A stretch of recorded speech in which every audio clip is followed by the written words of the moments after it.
Hey everyone, I know I normally do live streams from my post bags, but today I want to do something a little bit different.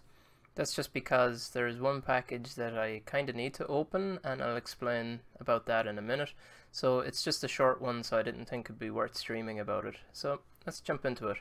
So let's start with this one. It is labeled circuit board and has a value of 33 cents. So I have no idea what it is, but let's find out.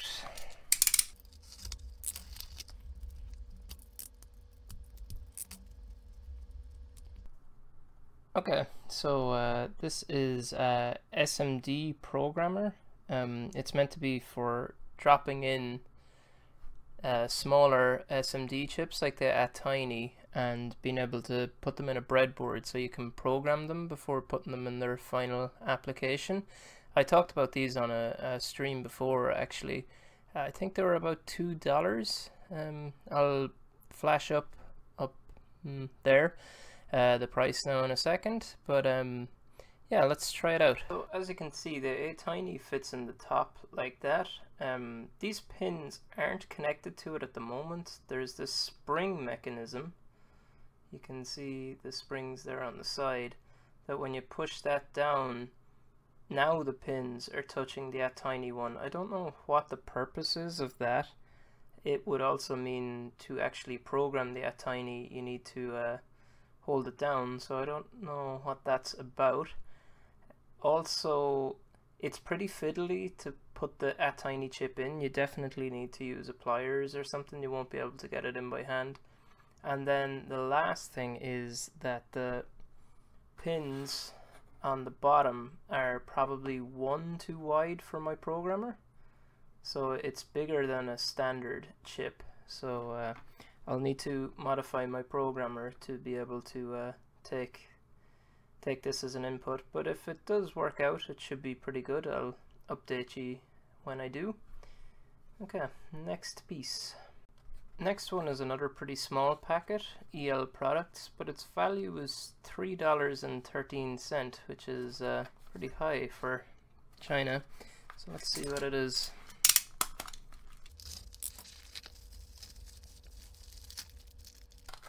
So it is two Arduino Nanos from Robodin, as you can see here.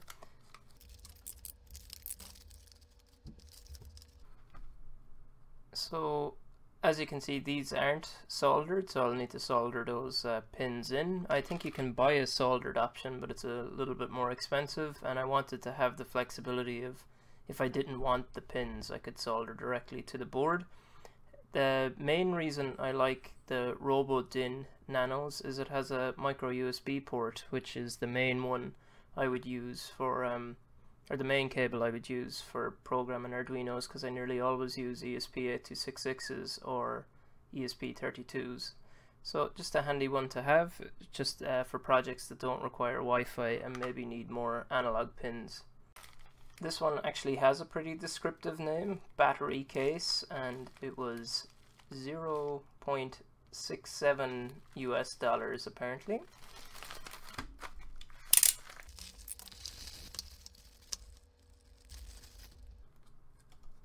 So what it is 3 AAA battery slots, so 3 by AAA, and it has a switch on the back as well. So this would just be handy for small projects that don't require a huge amount of power. It's a nice small form factor. There's a screw hole to hold it closed if you want, and also the switch on the back is pretty useful for just completely shutting off power to your project. So yep, nothing too interesting about that, but a nice one to have. And then the last one, which is the controversial one I need to talk about. I also noticed that I didn't cover up my phone number in the original shot, so it's a good thing I didn't live stream this, or you'd all have my phone number.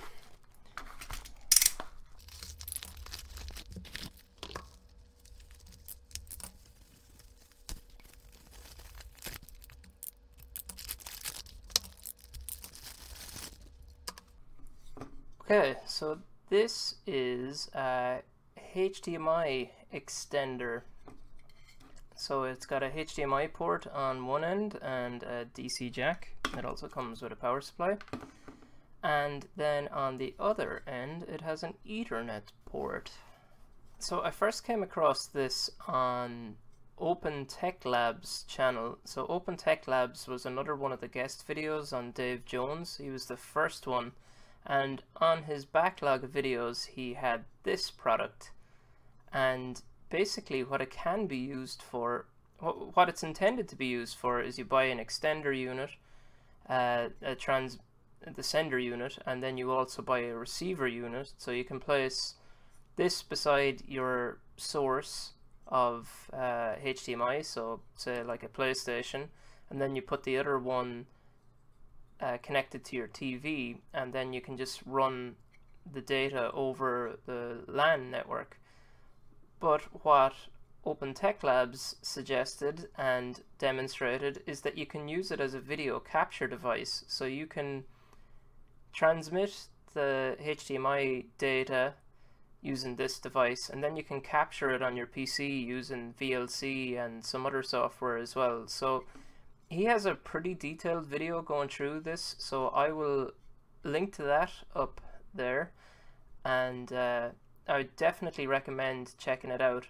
This was about €30, I think, and the reason it's controversial is because I missed the window on eBay to lodge a complaint about not receiving this in time. I ordered this in the middle of January. It's now the middle of March, and there's a window of like 45 days where you can open a complaint, and yeah, I missed it, and so I left negative feedback for the guy, and he responded saying that, oh, if you retract the negative feedback, I'll refund you the money. But that was like 2 days ago, and now this came in the post today, so that's why I really wanted to open the post bag, to just get that sorted, just to confirm that this was what I thought it was, and so I could, you know, drop that negative feedback or whatever. But yeah, so this I'm hoping will be pretty useful for, say, things like capturing video from a Raspberry Pi. So for some videos, rather than me pointing my camera at the screen, I'll be able to take pretty good quality captures with it and show it to you guys. So yeah, pretty cool thing. I'll link to the video up there, and I will link to more details about the product there. Okay. That's all for this video. As I mentioned, I only had 4 packages, so it was always going to be a pretty short one. Hopefully you found it interesting though. For more regular updates on what I'm working on, check out my Twitter, which is @witnessmenow. Also check out my Twitch page, which is Brian Locke. That's where I'll be doing my live streams going forward, so I'll keep doing the Monday ones and probably do some extra ones as well. As always, if you have any questions, let me know in the comments section below, and thanks a lot.